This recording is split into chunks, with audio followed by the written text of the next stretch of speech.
All right, so we back on it. We back in here. This time, we got an alchemist in the building. An alchemist by the name of Akeem. You know what I mean? If you can already see here, the hydrate the hood, the beautify the block. If y'all, we're seeing some of the things that we had going on. This is the curator, of what we had going on, and brought it, from his hometown in Philly down here to another place that he calls home. And that's, what you do that, in your extended homes. We beautifying the block, we hydrate the hood while you tap into a source. Yes, sir. So Akeem the Alchemist, you kicking something for us, right? Yeah. All right, for sure. It's on you. You can, jump right into who you are. You can jump into your pieces. Yes, however sir. you want to flow. Okay. Well, just to give a little bit more background, family, my creativeness didn't really come to allow me to be me. I'm from Philadelphia, but I don't know what people really can grasp the idea when I say I'm actually from a hood, right?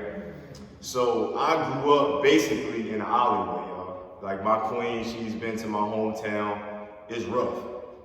And just finding myself in a space where I can create kind of elevated my consciousness in a sense, right? So sharing my story took me a long time. Now I've been on the consciousness level like Dom was talking about. I found out college about Dr. Sadie, started eating bag of peas and different things like that, you know what I mean? I was like, I ain't eating no meat, you know what I mean? So trying to shift a little bit, man, but I definitely had to plant my seed in different soil, right? So my grandmother was my biggest inspiration. She passed away because of Alzheimer's. And about 4 years ago, when I went home, I found a picture of her gardening, right? Never had any background experience in gardening. So that's basically how I got into growing food, right? So it started just from finding a picture, planting a seed into my mind, and then bringing that to Greensboro. So after I graduated from school, I became a gardener. Like basically, y'all, I'm putting my phone on a plant on YouTube by growing food, you know what I'm saying? But the city gave me an opportunity to do my thing, so that's how my whole growing aspect started, you know what I'm saying? But out of that came my brand as well. So the brand is called Strengthen Your Mentality.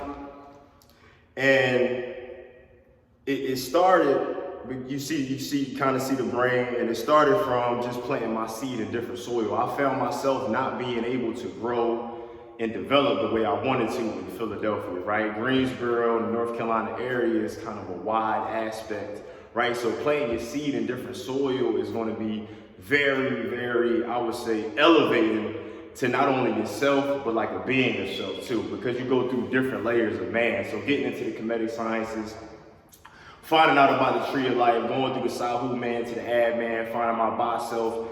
It's just different levels of myself being a black man in the corporation America world, finding love, finding my peace, finding my place. I had to strengthen my own mentality to change my reality, right? And somebody told me that what you connected to happens to you, right? So the Beautify the Block message actually came from me just remembering walking up the street and just seeing a bunch of trash, right? I grew up around trash, drug transactions, all of my role models was in the streets. They was telling me not to be in the streets, but they were in the streets, right? So kind of a double standard. So when I'm thinking of children, right, because I love children, when I'm thinking of how their minds develop, a child can't really develop, and it's a testament, and I give thanks to the Most High that I'm even here standing talking to you, right? Because I came from a place where seeds can't grow. When Tupac was talking about a rose grew from the concrete, I felt that literally, right? Because I literally had to grow out of a concrete struggle to get where I'm at today, and then create roots in a different environment, right? So we thinking about how a child minds work, right? From 0 to 7, if you don't cultivate the right aspects of the child, no matter where it goes in life, it's still going to be, I would say, chained like the brother had chained to his past life, right? We think of an elephant in a circus. When an elephant is a baby, it gets literally chained to a nail and it tries to fight, struggle to get away, and then literally it stops fighting. So when this elephant is a grown man, grown woman, thousands of pounds, it still won't even try to get away when it can go and get to its freedom, right? The strongest thing in the circus, right? So that's literally what they do. They put chains on our minds, they put chains on our bodies. So beautifying our blocks, beautifying our communities is us just taking back what we rightfully own, right? We don't need people to come and save us. We don't need people to come into our communities being hopes, you know, trying to be the face of reconstruction and different things of that nature. We can save ourselves, right? We can clean up our own communities, clean up our minds, and get into position to start changing our children, because they're going to be the next generation of people, right? Growing food, allowing them to tap into different resources, right?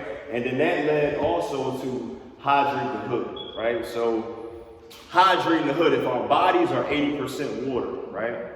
And then our brain cells are 85% water, then water is literally the chemical key to life, right? And I think about myself in my childhood, I didn't even like drinking water. So, you know, we got sugar waters, we got the wrap snacks, we got, our diets are trash, right? But this is what our children are going through on a day-to-day basis. Talking about ADD, talking about ADHD. The real thing that's going on is a lack of nutrition, so that's NDD, nutrition deficit disorder, right? Their brains are not being able to develop, right? Our children are not, they put these labels, they put us with this medicine, Ritalin. All our children need is just start to practice healthy habits and start to see new role models in our communities, right? So that's where the brand came from, and that's also where the 2 programs came from as well.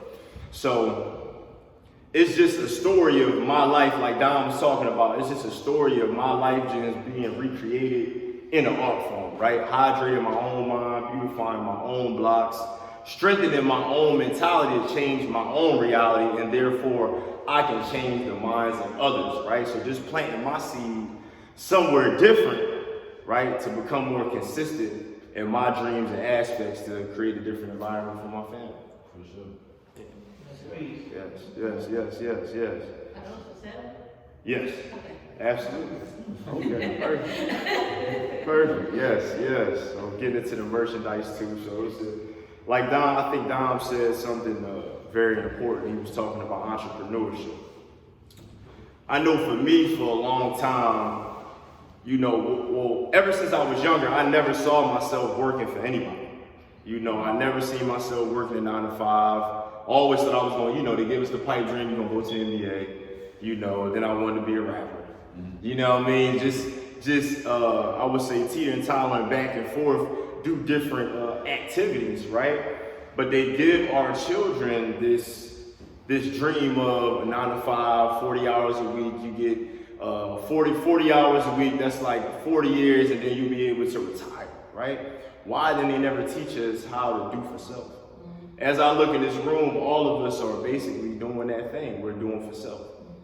Well, we had to first work on self to be able to elevate to that level of consciousness, right? We had to plant our own seeds in the soil to be able to elevate and grow, right? Grow big and strong. Now, me being a gardener, that was only just a small fruition, because when I get children, or even when I get adults to come into the garden, I start to transform the way they think. They see me just out and go, oh, you garden, that's nice. But there's so many other things and so many different depths that I can get into, and so many different levels that I can cultivate, right? I'm not just cultivating soil, I'm cultivating the soil of your mind too. That's what the subconscious mind is. The subconscious mind is fertile ground. We have our conscious mind, is only 5% of our reality, but the subconscious mind is due for 95% of our reality. Right? So if you transform that, you know, you can take your life to the next level.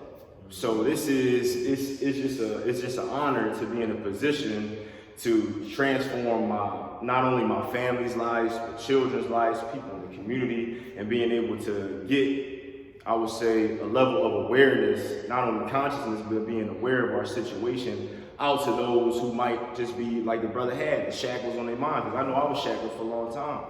A lot of my brothers and sisters are still in the streets, you know, doing their thing till this day, you know what I mean? And it's kind of just great to see the growth and development, right? Not only of who I am, but of how I can transform my people's lives as well. Did you have examples of those male figures, you know, in your life that were entrepreneurs? And I asked because you said I never pictured myself working for somebody. Right. And I sat here and went into my own mind, like, trying to think, like, did I ever picture for working for anybody? And even when I was working for somebody, right, I still never pictured myself working for them. You right. know what I mean? Like, I still never pictured myself working for them. And I've never, I mean, I don't say this proudly, but I would have my own run like, fuck this. Right. I've never given a 2 weeks notice. Right. You know, but the like the male figures in my life, both my grandfathers ran their own business. You know what I mean? My father ran his own business. Our uncle, you know what I mean, ran several different types of business. He was very entrepreneurial. Like these were the closest male figures. Right. You know what I mean, even the guy from my church ran his own business. You know what I mean? Everybody, even if it was circumstantial, you know what I mean, they had to. Everybody ran their own business. So those were even some of the examples, you know what I mean? But were there examples of that, or what was it that made you never even picture? Right. So to be totally honest, my brother, I was dealing with so much trauma as a child that my level of thinking was just getting to the next day. That's literally for 19 to 20 years of my life, I just lived for that next day. You know, I was talking about that elephant, and even if we think about a fish that just swims around a same aquarium bowl, you put that fish into the ocean, it's still going to swim around those corridors. Basically, that's what my mind was. Even though I came to a whole different state, right? I had 4 different colleges around me, went to A&T, I was still on that same level of thinking, right? Because all my role models, like I said, was in the streets, right? They would tell me to stop snitching, but they would then go do something different, right? They would tell me not to sell no work, but then they would go do something different. The only thing that literally saved me, right, was my mother and my grandmother, right? My mother lost her first child, I would say at 8 weeks old. My oldest brother, he was 8 weeks old. So she literally came to me when I was 7 years old. She said, I know we don't have a lot, but she said 3 things. If you can respect your elders, respect women, and then just keep up with your schoolwork, we cool. So that's, if she didn't come with me to that and plant that seed early in my lifestyle, I wouldn't be standing here today. I would really be in the streets, brother. So not even, I haven't had the positive role models in my life that was males was still out doing their thing, right? So I would hear conversations because I was hip, you know what I'm saying? So even though you're telling me, oh yeah, young brother, you do this, they put me on the math early, I'm listening to Rakim at 8, you know what I mean? But, and then I see you got 5 different baby mothers. You know what I'm saying? They slander your name. So it's like, I can look up to you, but then I can't really trust the morals and values that you're giving to me. So my whole life, I had to literally teach my own self how to be a man. And that's tough. Even when you was talking about teaching yourself how to love, teaching myself how to love, it's a tough thing when I never seen my mother have somebody in her life that she truly loved. You know what I'm saying? I didn't have that perception because that's how we learn. We learn through mental perception. So if I don't see it, I can't literally become it. Any other questions? I had a few different questions. I was trying to think of which one, a couple of us on mine, but let me see. I did want to ask about,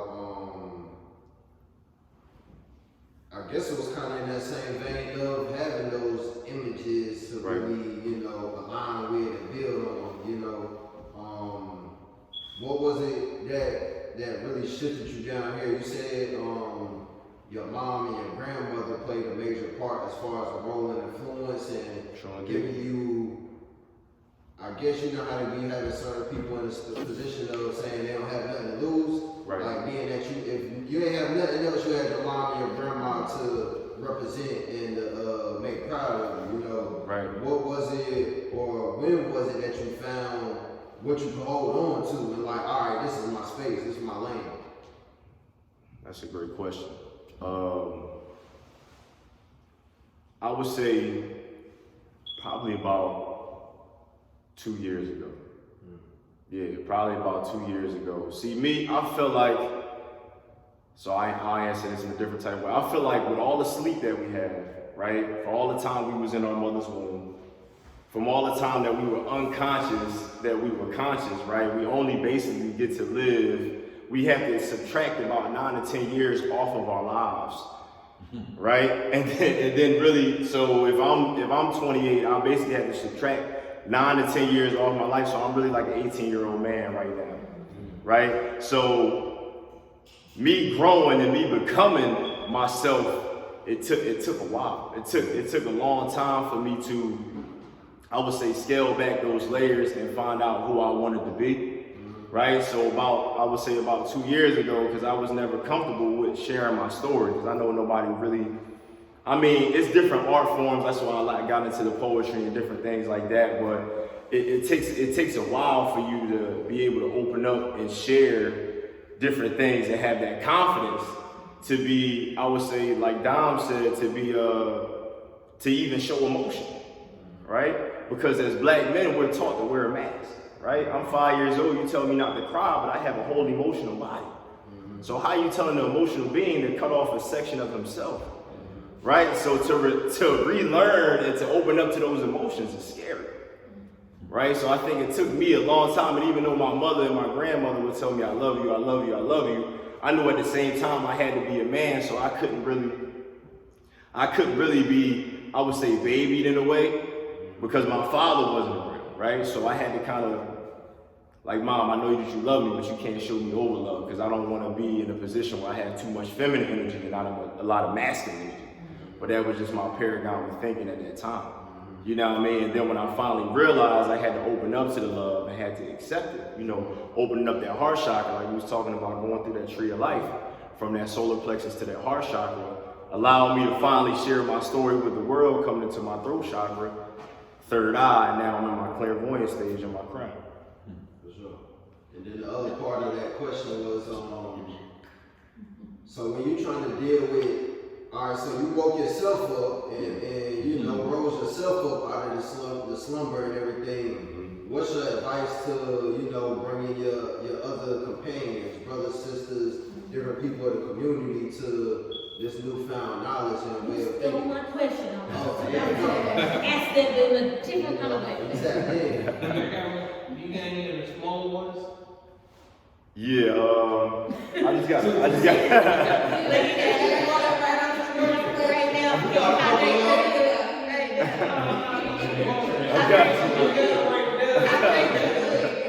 Yeah, I got a few in the car. I got a few in the car for sure. I got it. My question You is, need to hear it now.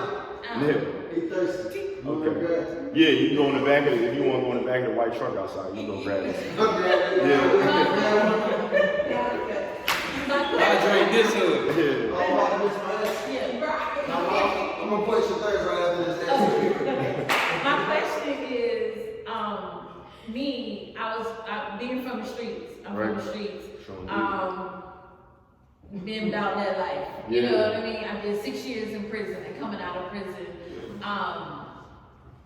You know, what would you say to someone who, because at first, I'm not gonna lie, like when I think about going to beautify the block, I'm like, I'm not going to pick up your trash while you sit on the porch and look at me and tell me thank you for picking up my trash. Right. How do you inspire those in the hood to take responsibility for their hood in that way? And it made me think about, you know, so when I was in the streets, right? When I was in the streets heavy, the people that we listened to, you know, we didn't listen to everybody, but the people that we listened to were the people who were willing to go through whatever it took to meet us, sit down with us, and have a conversation with us, and was very direct. And almost authoritative and matter of fact, like, I understand you to be homie in the hood, but where your soldiers at to be out here cleaning up this trash?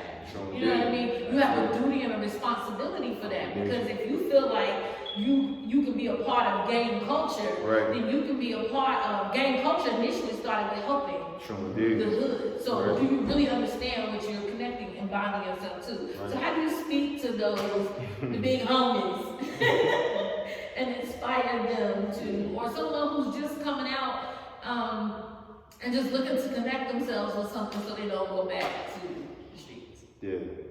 So I think the culture that you was talking about, like the gang culture, from where I'm from up top to like Cali, I think Cali is kind of more of a connected type of culture.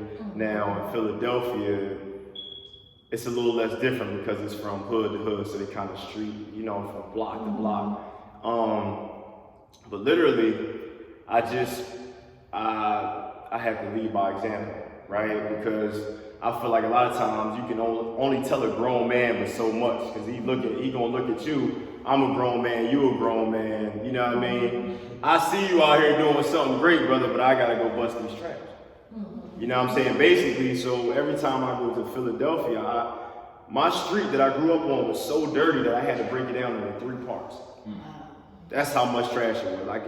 I'm gonna have to send you them pictures. I'm talking about loads and loads. I'm talking about people coming and dropping off couches, beds. Like, this is unimaginable, right? And people walking through this every day, grown men.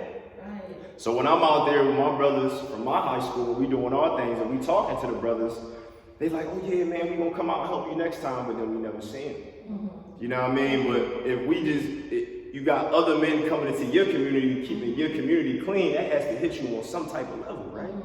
If you got some type of soul and I'm literally coming back from 8 hours away, coming to do something in your neighborhood, and it's not even clicking on your consciousness, you know, I might have to just save my energy and not have this conversation with you, right? Because I'm just going to be beating on deaf ears, right? But just those type of conversations, I really think it starts in the youth, right? Yeah, so I target the youth to 18. I mean, when you're 18, they kind of out there too, but 16, 17, the young brothers. Now, I do have some young brothers that live in the neighborhood that come out and help me, because they do look up to me and they respect me, because like, yo, you went out there, you doing your thing, you done graduated from college, got a degree, top of your class, 3.8. They're like, yo, you doing some magnanimous stuff, and you came from an area that I came from, so that's inspiration, you know, in spirit, inspiranata. So I feel like I would have to start with the youth rather than going to the grown men, because a lot of times that can start like confrontations too, depending on how the delivery is, right? Because even when we was giving out water, a lot of people come like, well, I don't really want no water. You know what I'm saying? Like, I don't really drink water. You know what I'm saying? How you want to drink water, brother? You want to live, right? But it's just amazing how after 35 plus years, people just get stuck in that mentality. They don't even know that they're that fish. So a lot of brothers, but the great thing is sometimes in prison, it literally makes brothers become disciplined, right? Because they're in the area, so much violence and in a cage, so they have to lock in on that spirituality. So a lot of brothers do come out and be spiritually elevated. Now, I do have a couple of teachers that came out of prison that have done 10 years, 28 years, and they do add and contribute to the mission, a lot of brothers in Greensboro. So to those brothers, I would love to connect with them. But basically, brothers that are still out on the streets doing their thing, it's kind of like, they'll see me, I'll rap, so I'm like, listen, I'm coming back, such and such day, we'll be out here, but then they never show up. So just connecting with their sons, connecting with their daughters, I think would be powerful. I think it's beautiful what you're doing. Keep up the great work. And I just think about energy. You know what I mean? When you think about alchemy, think about energy, the ability to be able to walk through someone's mind and open up a door. So people can be closed-minded, but with the right words and the right energy, you can open up that door. Thank you, sister. Thank you. That's well, I was going to say about back to your question, like sometimes people need their atmosphere shifted, right, for them to even be inspired, and it can take a while. But if the trash has been there forever, that's the norm. Right. It might take a minute if they weren't out there while they were cleaning up for them to even realize, like, oh, damn, mattress gone. Right. You know, so like it might be hot, crack, or whatever, and it might take them like, oh shit, they cleaned it. It's clean, like we like it like this, and especially babies, like if they never, you know, they might not even imagine playing in a clean street, you know. So I think the work, it is frustrating because it's like, come on, that grown people, like, get up, get your trash out. But if they've been suffering from whatever, you know, he described it a little bit for us, all the ailments, you know, everything going on in that hood, it can take someone from the outside. I totally agree with that. I just think think of catchy ways, like everything, even like children. They like to be filthy, but they came up with the cleanup song. Clean up, everybody clean up. Like children know when they hear that, it's time to get up, it's time to start cleaning up. So I'm just thinking about like different ways, whether it's playing the sound when you go through there, it's like a sound healing. Just different ways of changing that energy. Is all I'm saying, and I'm not taking away from anything that you're doing. Oh no. I think always do what you feel like you're called to do. And just do what you feel like you're called to do. If you feel like it's to clean up and not necessarily, trying to talk to the hood cats. But, don't talk to the hood cats. So I think it's a thing where it's like we gonna talk to them, but we know we're not gonna beat their ears. Because I'm running up. I don't care what you look like, whatever image you want to draw, blogs, tattoo, whatever you want to do, you feel a certain type of way about. We running up, you feel me?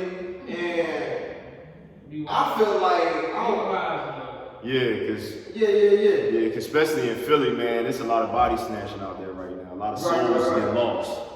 So you have to definitely be wise and pick your battles out there. The nation in Islam fought wars in the hood to be respected by the hood. It wasn't respected until they actually went through the wars. They literally cleaned up neighborhoods by fighting drug dealers and laying people down. It was real in blood.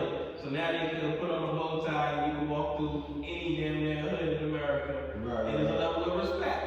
So unless you're willing to put in that type of work, you gotta be watching how you do it. And if it's in my wife's spirit to talk to the streets, which it is, and she came from the streets, being shot people, so it's a whole different understanding of the streets that she speaks from. And that's her. But if you want to clean I would never say disrespect, but I just think we're in this age now that people are searching for spirituality. And even now, with me in the work that I do, it's still people, I have people from the hood coming to get crystals. Like, they're coming, they want to know what's going on. So I just think it's like different tools that we can use to kind of reach them more. So I'm never saying disrespect, I'm not saying disrespect, but it's like, brother, if you don't understand that abundance and manifestation only comes in clean spaces. So you're out here really hustling, you're hustling backwards. You know what I mean? Because if your environment is dirty, you can't really get the abundance that you're seeking. You know what I mean? So it's like just different ways of communicating that and speaking with that. Cleanliness is the closest So I thing want to to go God. to the next hydrant. But I feel like, see, all my life, I've never been one to fake it fun or try to act like I was hard and do.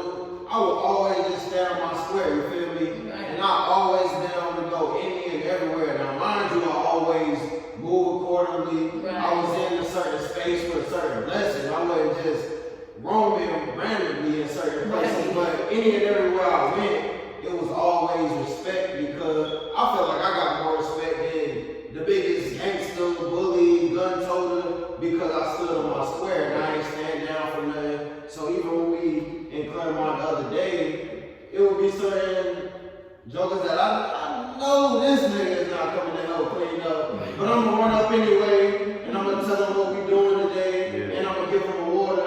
And it was always love, like, yo, like I really respect what y'all doing out here, you feel me? And if it's nothing else, then just give them that energy.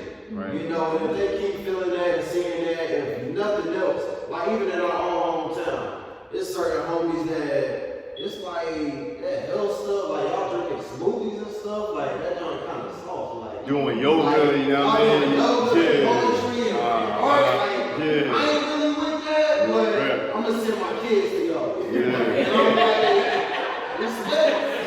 Like, I know y'all bringing something to the table. I ain't gonna give my kids, but I know I can give my kids to y'all and give them something that I'm just not gonna give them. And I can respect that. That's love. Y'all change the way I look at it. I was joking about the other day. I'm gonna put it back towards you, but I was actually on Instagram talking about that. Like, this is in the hood, but the contradictions in the hood, like the contradiction. Like I like the water, but I ain't gonna drink none. Right. I rock with the mission.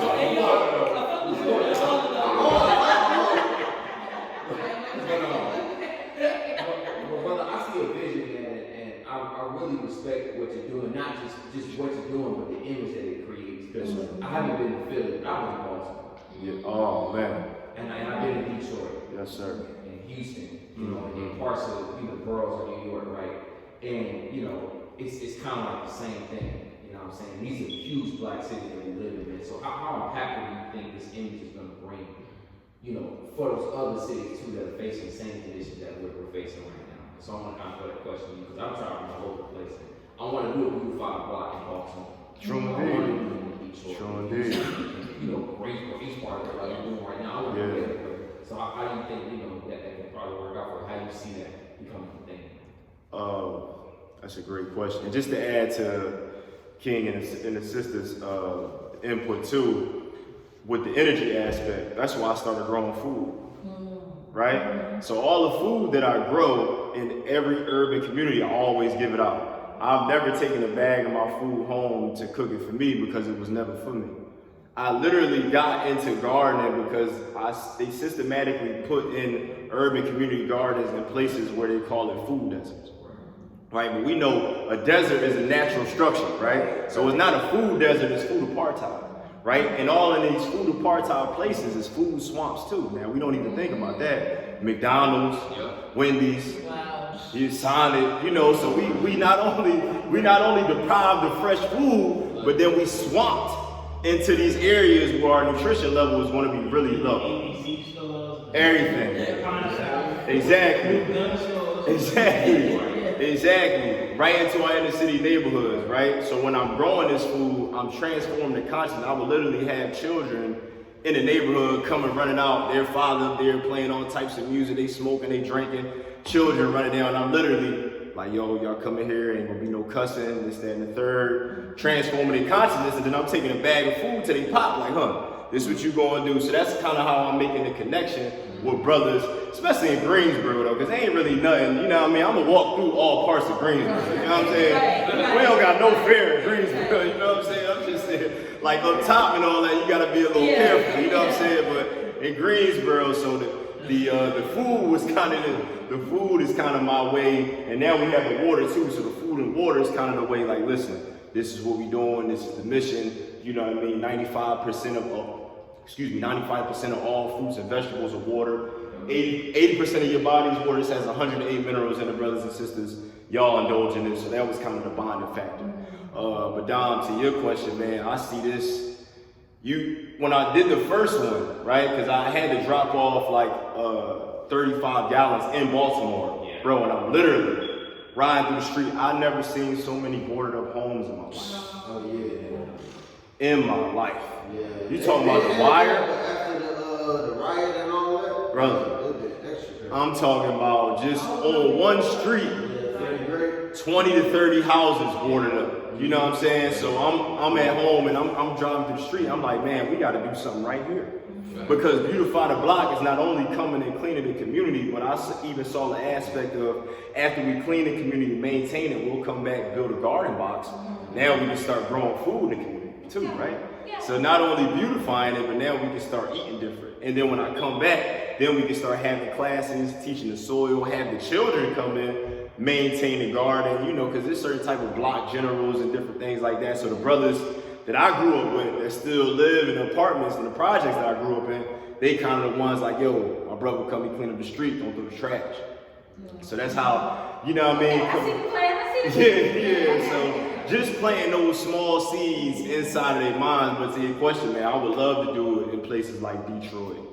Because when people see us coming in and cleaning, you know, there's ain't no disrespect or nothing. It's like, yo, these brothers in here, they brothers and sisters doing something positive. You know what I mean? Let me help. Let me ask them what they doing. You know what I mean? You got some type of way that I can contribute. Yeah, brother, you can come out and help. So I would think Detroit, DC, Atlanta, you know, I would love to go to these different places, but it's navigating now with all this so-called virus, man. We're going to have to figure something out. But yeah, I definitely see the vision, brother. Yeah. start growing our own fresh food in our communities, having a fresh water supply in our own communities, start teaching classes in our own communities. I think to the testament, man, it'll be powerful. Especially, I know I keep going back to the children, but it's on the children. We gotta reach the babies. Not only for their parents might be gone, right? But the children are the innovators. This is the first generation where they're growing up in technology. My little cousin is 9, one of the smartest young brothers I ever met in my life. Cause he on a tablet, he on a cell phone, he got 5, he just, you know what I mean? So, but if I can change his mind and attune his frequency, right? Because I do another program called the Art of Chess Boxing, so even teaching him chess at such a young age, right? And then bringing that into eating fresh foods, drinking fresh water, even exercising, you know what I mean? Just throwing those little tidbits in, because I know if I would have had a role model in my life, a black brother that I was seeing, that's growing food, that's coming back, that's cleaning up, that's teaching me how to play chess, I can only imagine where my mind would be at, right? Because our minds are literally locked into boxes. But if we can open that child's mind, just like the brother had with the Reading Rainbow, the possibilities would be endless. Endless. Wow, this was another beautiful class. Professor Akeem, the Alchemist. Everybody that had the beautiful opportunity to catch this live, you know, y'all got a chance to, you know, just get you a full course, you know what I mean, this evening, for real. Go back and dissect it, you know. Some leftovers. Oh, yeah, they definitely gonna have to double back, you know what I'm saying, and preheat it, you know what I'm saying, and like, get active, you know what I'm saying, new fork, new spoon, new knife, new life, whatever the case may be. But yeah, I appreciate you for tapping in, you know what I'm saying, my brother. Where can these, you know, where can everybody find you? Okay, so I'm on Instagram now. So I went from the Alchemist, now on Instagram, I'm Akeem the Mechanic. So I changed my name on Instagram. We'll get into that a little bit later. Akeem White on Facebook, and then Radio Rakeem on Twitter. So that's at Akeem the Mechanic on Instagram. Also follow the page at Strengthen Your Mentality. Yeah. Appreciate you, bro. I appreciate y'all.